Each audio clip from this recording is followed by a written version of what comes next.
Hello students, मैथमेटिशिया में आपका स्वागत है। आज हम क्लास 10th का रियल नंबर्स डिस्कस करने वाले हैं। क्योंकि स्टूडेंट्स आपकी बोर्ड की क्लास है, इसलिए आपको पढ़ने में बहुत सिलेक्टिव होना पड़ेगा। पढ़ने में इन द सेंस कि आपको बहुत सारे कंटेंट्स मिलेंगे ऑनलाइन भी, but how to score maximum, then you have to select the best. चलिए रियल नंबर्स को हम डिस्कस करते हैं। सबसे पहले जो चैप्टर फर्स्ट है आपका, इसमें आपके 4 तरह के क्वेश्चन इसमें बन सकते हैं। Total 4 types of questions they can ask you. पहला क्वेश्चन क्या होता है? एचसीएफ फाइंड आउट करना होता है आपको by using Euclid's division algorithm. ये आपका पहला क्वेश्चन इस तरीके से एचसीएफ फाइंड आउट करने के लिए पूछा जा सकता है। सेकंड क्वेश्चन हो सकता है आपका ऑड इंटीजर है कोई, it will be positive of course. Odd positive integer है, so it will be of the form 2x + 1, 2x + 3। ये आपको प्रूव करने के लिए पूछा जा सकता है। तीसरा क्वेश्चन जो आपको पूछा जा सकता है, वो आपको पूछा जा सकता है कि किसी नंबर की इरेशनैलिटी आपको प्रूव करनी है। √2, √3, √5 मीन्स इरेशनैलिटी प्रूव करने के लिए आपको पूछा जा सकता है इस चैप्टर में से। और जो लास्ट और फोर्थ क्वेश्चन बनता है, वो बनता है कि कोई रैशनल नंबर टर्मिनेटिंग है और नॉन टर्मिनेटिंग है। इनमें से आपको इन 4 तरह के क्वेश्चंस में से ही आपको हमेशा बोर्ड में पूछा जाता है। सो स्टूडेंट्स, मैं आपको बता चुका हूं कि इस चैप्टर के अंदर बोर्ड में किस तरह के क्वेश्चंस पूछे जाते हैं, ये हम समझ चुके हैं। अब इस चैप्टर के अंदर जो हमें दे रखा है, सबसे पहले इसमें हमें दे रखा है Euclid division algorithm. Euclid division algorithm. सबसे पहले मैं इसके बारे में थोड़ा सा बता दूं। इस चैप्टर के अंदर हम जो डिस्कस करने वाले हैं, हम यूक्लिड्स डिवीजन एल्गोरिथम का एचसीएफ निकालने के लिए यूज़ करने वाले हैं। एल्गोरिथम होता क्या है? Algorithm is a set of steps. ये सेट ऑफ स्टेप्स होता है, एक प्रोसीजर होता है जिसको हम किसी प्रॉब्लम को फाइंड आउट करने के लिए इस्तेमाल करते हैं। उन स्टेप्स का ये होता है एल्गोरिथम। इसके साथ साथ एक वर्ड और यहाँ पे आपको सुनने को मिलेगा, लेमा। अब ये लेमा क्या होता है? इन दोनों में आपको कन्फ्यूज़न नहीं होना है, क्योंकि कहीं पे आप यूक्लिड्स डिवीज़न लेमा सुनेंगे, कहीं पे आप यूक्लिड डिवीज़न एल्गोरिथम सुनेंगे। You should be very clear here that lemma is a proven statement. Lemma जो होता है ये प्रूवन स्टेटमेंट होता है and it is used to prove another statement. किसी अनदर स्टेटमेंट को प्रूव करने के लिए इसका हम यूज़ करते हैं, उसको लेमा बोलते हैं। वाइल जो एल्गोरिथम होता है, it is A set of steps. ये सेट ऑफ स्टेप्स होता है, राइट।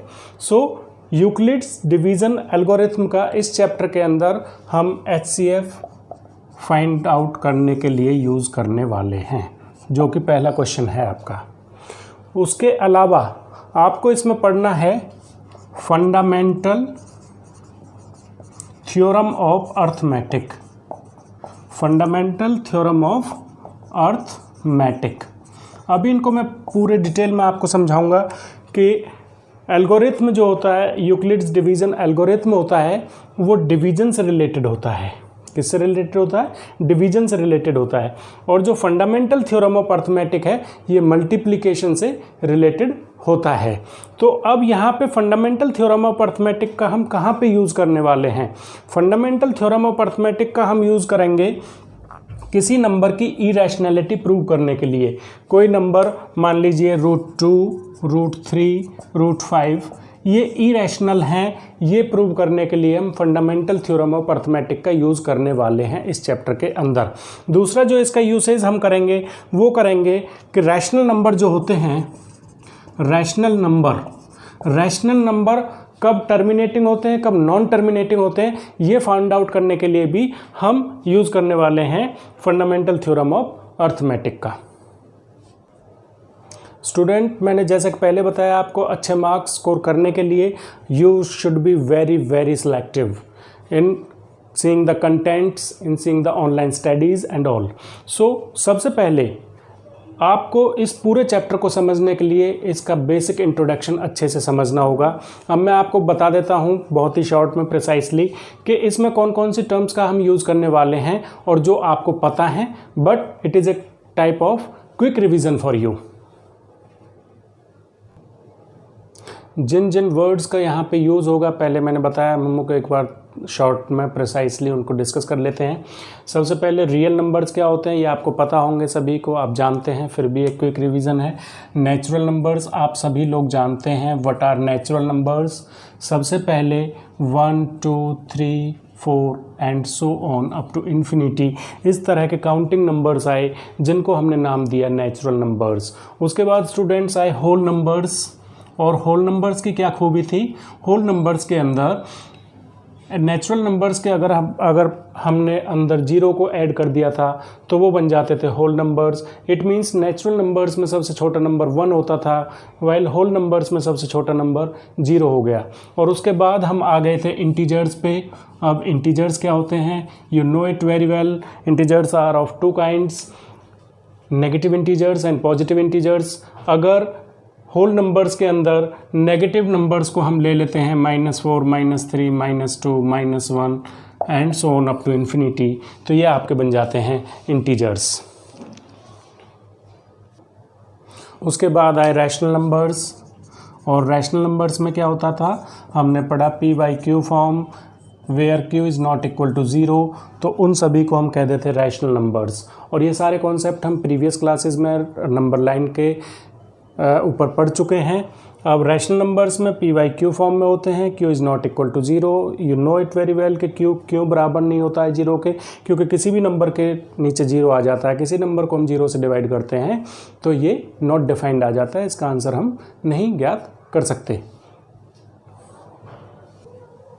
इसके बाद आपके आते हैं इरैशनल नंबर्स, और इरैशनल नंबर्स क्या होते हैं, सच नंबर्स √2 √3 √5, उनको हम कहते थे इरैशनल नंबर्स, जिनको p/q फॉर्म में नहीं लिखा जा सकता, वो सारे हो जाते थे इरैशनल नंबर्स। और रैशनल नंबर और इरैशनल नंबर दोनों को मिला दिया तो वो बन जाते हैं आपके रियल नंबर्स, जो हमें इस चैप्टर के अंदर पढ़ना है।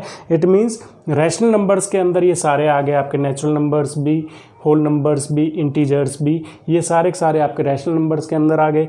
इरैशनल नंबर्स को भी हमने यहाँ पे ऐड कर लिया तो उन सभी को मिला के बन गया रियल नंबर्स। अब स्टूडेंट कर दो। अब और जिन चीज़ों का आपका इस चैप्टर के अंदर यूज़ होना है वो आ गए आपके प्राइम नंबर्स। आप सभी को पता है प्राइम नंबर्स क्या होते हैं।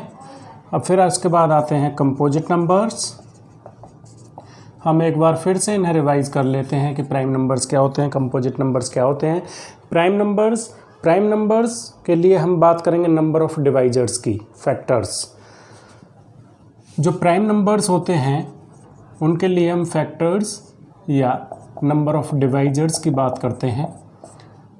एक बात आप सभी जानते हैं, कोई भी नंबर होता है वो खुद से और 1 से डिवाइड होता ही होता है।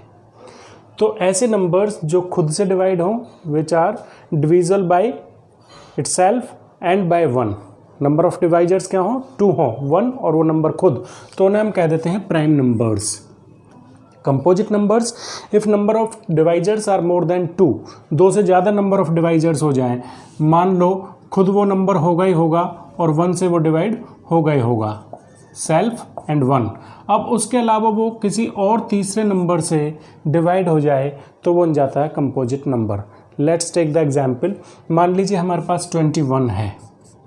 अब इससे पहले आप concept even number odd number जानते हैं अच्छी तरह से, कई बार कन्फ्यूज़न हो जाता है, इसलिए मैं यहाँ पे इस कॉन्सेप्ट को ले आया हूँ। ऑड नंबर जो है वो ज़रूरी नहीं है कि वो प्राइम नंबर हो। तो इवन नंबर और ऑड नंबर का कॉन्सेप्ट आप अच्छे तरीके से समझते हैं। अब 21 एक ऑड नंबर है, but it is a composite number. ये प्राइम नंबर नहीं है, it is a composite number. अब कैसे है कंपोजिट नंबर, 1 से डिवाइड होगा ही होगा, 1 इसका फैक्टर हो गया, 21 से होगा ही होगा क्योंकि बेसिक रूल है। उसके अलावा ये 3 से डिवाइड हो जाता है, 7 से डिवाइड हो जाता है, तो नंबर ऑफ डिवाइजर्स कितने हो गए, 4। That's why 21 is a composite number. तो जैसा कि स्टूडेंट्स हम डिस्कस कर रहे हैं, सारे जो इवन नंबर्स होते हैं वो कंपोजिट नंबर होते हैं एक्सेप्ट वन नंबर, और वो नंबर है 2। 2 इज़ द ओनली नंबर जो इवन है but still it is A prime number. Right, answer आपको समझ आ गया होगा, क्योंकि 2 1 से डिवाइड होगा, 2 मीन्स खुद से होगा, तो इसका और नंबर ऑफ डिवाइजर्स कोई है नहीं। नंबर ऑफ डिवाइजर्स कितने हुए? Only 2। That's why even number होते हुए भी 2 प्राइम नंबर होता है, and 2 is the lowest prime number. Right, कई बार कंफ्यूजन हो जाता है, हम 3 को प्राइम नंबर काउंट करते हैं, 3 से काउंटिंग शुरू करते हैं, but 2 is also a prime number. Students, some other basic very important concepts, SCF, LCM। SCF हम इस चैप्टर के अंदर सीखने वाले हैं, बट बेसिकली हम SCF को जानते हैं। SCF stands for highest common factor and LCM stand for lowest common multiple. ये सिर्फ मैं आपकी नॉलेज के लिए यहाँ पे थोड़ा सा डिस्कशन करके बता देता हूँ। SCF मतलब फैक्टर को कहते हैं, और कौन सा फैक्टर होता है? जो कॉमन हो, जिनका भी हम SCF निकालना चाहते हैं और उनमें क्या हो, वो हाईएस्ट हो। इसी तरह से जो LCM होता है वो मल्टीपल होता है। फैक्टर और मल्टीपल में डिफरेंस आपको पता ही होगा। कॉमन होता है और लोएस्ट होता है। एक एग्जाम्पल लेते हैं, उसी से मैं आपको SCF और LCM दोनों समझा देता हूँ, ऑल्दो आई नो कि आप सभी को आते हैं। Let's take the example of 8 and let it be 12। ये हमने 2 नंबर ले लिए। अब स्टूडेंट, मैं फैक्टर आपको पहले बता चुका हूँ, the number which divides it fully, वो इसका फैक्टर होता है। तो 1 और 8 तो होंगे ही होंगे, दैट वी ऑल नो। जिनको मल्टीप्लाई करके 8 आ जाए वो उसका फैक्टर हो गया। राइट, अब 2 के साथ क्या आ जाएगा? 4 आ जाएगा। तो इस तरह से हमारे पास 8 के जो फैक्टर्स हुए वो हुए 8 equal to 1, 2, 4 and 8 itself. Now 12 के फैक्टर्स हम लिखते हैं 1 एंड 12 इटसेल्फ होगा ही होगा, that we all know. Now 2 से डिवाइड हो जाता है, 2 6, उसके बाद 3 एंड 4। सो 12 के नंबर ऑफ फैक्टर्स आ गए हमारे पास 6। ये हैं आपके 1, 2, 3, 4, 6 एंड 12। अब स्टूडेंट, जैसा कि इसके एब्रिब्रेशन में नाम में लिखा हुआ है हाईएस्ट कॉमन फैक्टर, मतलब एक तो वो क्या होना चाहिए, हम यहाँ से शुरुआत करते हैं। फैक्टर्स हमने लिख लिए दोनों के। अब हम देखते हैं कॉमन कौन कौन से हैं। 1 कॉमन है, 2 कॉमन है, 4 कॉमन है। ये 3 ऐसे फैक्टर्स हैं जो कॉमन हैं, लेकिन उनमें कौन सा चाहिए हमें? हाईएस्ट। और हाईएस्ट 1, 2 और 4 में से क्या है? 4। इसलिए इनका SCF 8 एंड 12 का SCF क्या हो जाएगा? 4। अब हम इनका LCM डिस्कस कर लेते हैं यहीं पे। अब जब LCM डिस्कस करेंगे तो हमें उनके फैक्टर से कुछ लेना देना नहीं है। अब हम बात करेंगे उनके मल्टीपल्स की, और मल्टीपल्स में you all know it. Multiples के लिए 8 के बाद 16, 24, 32, 40, 48 एंड सो ऑन। 12 के लिए 12, 24, 36, 48, 60 एंड सो ऑन। तो इनमें क्या होते हैं? मल्टीपल होते हैं। मल्टीपल्स हमने लिख लिए। उसके बाद कॉमन होता है, कॉमन होना चाहिए और लोएस्ट होना चाहिए। तो देखते हैं सबसे पहले इनमें कॉमन क्या है। कॉमन 24 दिखाई दे रहा है मुझे यहाँ पे, 24 कॉमन हो गया। उसके बाद और आगे जाते हैं, लेट इट बी 48, तो 48 कॉमन हो जाता है। बट हमें कौन सा लेना है? लोएस्ट लेना है। इट मीन्स 8 और 12 की अगर मैं LCM की बात करूं तो वो आपका आ जाएगा 24। तो बेसिकली बेसिक चीज़ें हैं जो आप पहले जानते हैं, मैंने आपको यहाँ पर बता दिया है। अब हम स्टार्ट कर रहे हैं यूक्लिड्स डिवीज़न एल्गोरिथम। होता क्या है ये मैंने बताया था, एक प्रोसीजर होता है, नंबर ऑफ स्टेप्स होते हैं। तो स्टेप फर्स्ट क्या होता है? मान लीजिए सबसे पहले हमारे पास C एंड D कोई दो पॉजिटिव इंटीजर्स हैं and we need to find out the HCF of C and D। First of all हमें क्या देखना होता है कि C और D में से बड़ा कौन सा है। लेट्स टेक कि C is greater than D। सबसे पहले हम क्या देखना होगा, दोनों नंबर्स में से हमें देखना होता है कि कौन सा नंबर ग्रेटर है। तो let C is greater than D। अब अगर C बड़ा है D से, C is greater than D, तो if we divide C by D then there exist unique integers. Unique integers होंगे कौन कौन से। स्टेप फर्स्ट मैं लिख देता हूं यहां पे, if we divide C by D, there exist two unique integers such that कैसे होंगे वो, C equal to D Q plus R. तो हमारे पास दो इंटीजर्स आ गए नए, Q एंड R। कौन से, two unique integers D and R sorry, such that कैसे होंगे वो, C equal to D Q plus R. अब यहाँ पे एक नया नाम आपको दिखाई दे रहा है तो इसलिए आपको लग रहा है क्या होता है एल्गोरिथम। तो यहाँ पे आप ये पहले से करते हैं स्टूडेंट्स। मान लो अगर आपको 13 को 2 से डिवाइड करना होता था तो क्या करते थे आप, 2 6 जा 12 1, तो क्या होता था, एक रिमाइंडर बचता था तो मैंने उसको R लिख दिया यहाँ पे, एक क्वोशिएंट आता था उसको मैंने Q लिख दिया। तो जो हम पहले से डिवीजन जानते हैं उसी को मैंने यहाँ पे एलोबरेट कर दिया है। तो C equal to D Q plus R. अब जहाँ पे R, ये इंपॉर्टेंट है, यहाँ पे R की वैल्यू क्या होगी, R will always be less than, यहाँ पे हमारा डिवाइज़र जो है, डिवाइज़र क्या है हमारा, डिवाइज़र है हमारा D। So R will always be less than D। जैसे यहाँ पे 1 लेस देन 2 है तभी ये यहाँ पे डिवीज़न रुका है, अगर ये ज़्यादा होता तो हम आगे से करते। और R is greater than equal to 0, या तो 0 हो सकता है या 0 से बड़ा होगा, but it will always be less than D, divisor से हमेशा छोटा होगा। इसके बाद स्टूडेंट स्टेप सेकंड आ जाएगा। स्टेप सेकंड में हम क्या देखेंगे, अगर ये हमारा R0 आ गया है तो जिससे हमने डिवाइड किया है जो डिवाइज़र है वो इनका HCF हो जाएगा, C और D का। मतलब अगर D से डिवाइड करने पे C को D से डिवाइड करने पे R जो है वो 0 आ गया तो वो D जो होगा C और D का HCF होगा। दोबारा कर ले इसे, कहाँ स्टूडेंट, जब हमने देखा कि हमने C को D से डिवाइड किया और वहाँ पे R इक्वल टू 0 आ जाए, इफ़ R इक्वल टू 0, तो D जो है वो C और D का HCF हो जाएगा।